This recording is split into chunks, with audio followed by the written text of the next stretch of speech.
il y a marqué Mishnah Het, Kayot Sebo, avec 10 pelota. Had Shelo Bao Le'onat Ma'asrot, Fdaan, Hayavi, Shebo Le'onat Ma'asrot, Fdaan, Hayavi, Idishan, Had Shelo Nigmero, Gmaran et Gizbar, Halk Khpedaan, Petolin, Shibishat Hobatan, Ayub Petolin.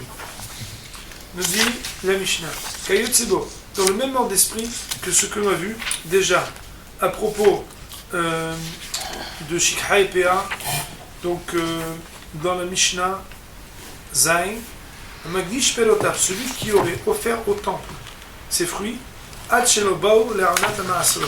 avant qu'elle n'arrive à la période qui vient définir l'obligation d'en donner la dîme, le maaser, donc sur les plantations.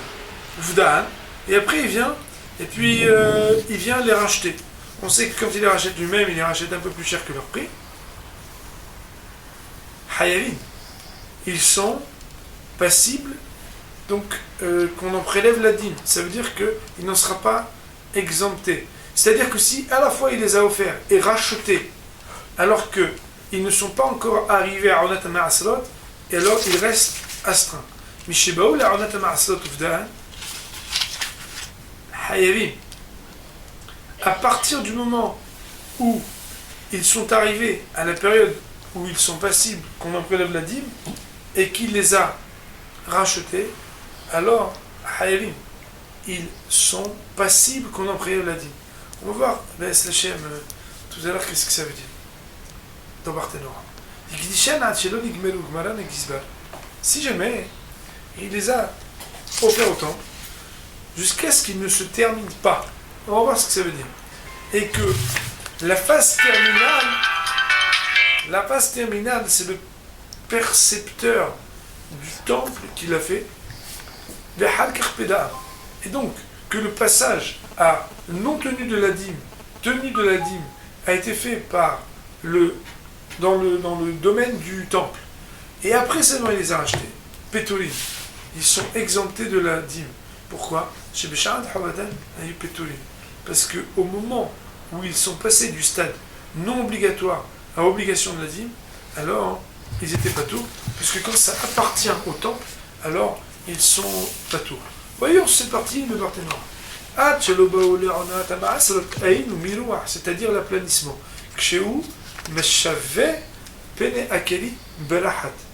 C'est quand il vient, on va dire, rendre équilibré, c'est-à-dire aplani, la face du grain à l'aide de rahat. C'est un ustensile, je ne sais pas comment on appelle ça en français, je ne pense pas que ce soit une sorte de râteau, mais ça ressemble à un truc lisse qui permet de faire l'aplanissement. Je ne connais pas en français les mots. Si à ce moment-là, ils étaient dans les mains du Gizbar, alors ils sont pas tours, ils sont exemptés. Veim lave, mais sinon, le domaine et la propriété du Ekdesh ne les rend pas patours. Gmaran à Gizbar, ça veut dire quoi Gmaran? A priori, ça veut dire qu'ils sont arrivés à une certaine maturité. Quand ils étaient chez le Gizbar, chez Nigmeru Be'odan Beyad Gizbar, qu'ils ont été terminés quand ils étaient encore dans les mains du Gizbar. Nous allons clarifier cette partie du Gmaran et pas Gmaran. En fait, on a vu qu'il y en a qui expliquent que il y a différentes manières de devenir Chayab de Maaser. Et une manière, c'est par rapport à la maturité du fruit. Ça veut dire que le fruit arrive lui-même à maturité. C'est ce qu'on appelle Nigmal et pas Nigmal. On sait qu'une fois qu'il n'est pas Viachlish, qui n'est pas arrivé au tiers de sa maturation, alors la maturité n'est pas suffisante pour être Hayavet. Maintenant, il y a d'autres manières d'arriver à maturité. C'est pas quand le fruit est mûr, c'est quand on en fait l'aplanissement. Est-ce que ces deux manières sont supplémentaires l'une à l'autre? Ou est-ce que chacune d'entre elles peut rendre Hayav le fruit? Je donne un exemple. Est-ce que si elle n'est pas mûre, mais que j'en ai déjà fait un aplanissement, elle est déjà Hayavet? Ou est-ce que si Behemet, elle est déjà mûre, même si j'en ai pas fait l'aplanissement, elle est Hayavet? Ça, je sais pas, il faudrait regarder. Mais a priori, ce qui est marqué donc, dans les paroles de la Mishnah, qui a marqué deux choses, Baoul Onat Amasrot, ou le Baoul Onat Amasrot, après marqué Nigmeru ou pas Nigmeru, a priori, bien entendu, ça fait allusion à deux choses différentes. Parce que si le maïs c'était la même chose, alors il n'y aurait pas eu besoin de dire deux parties.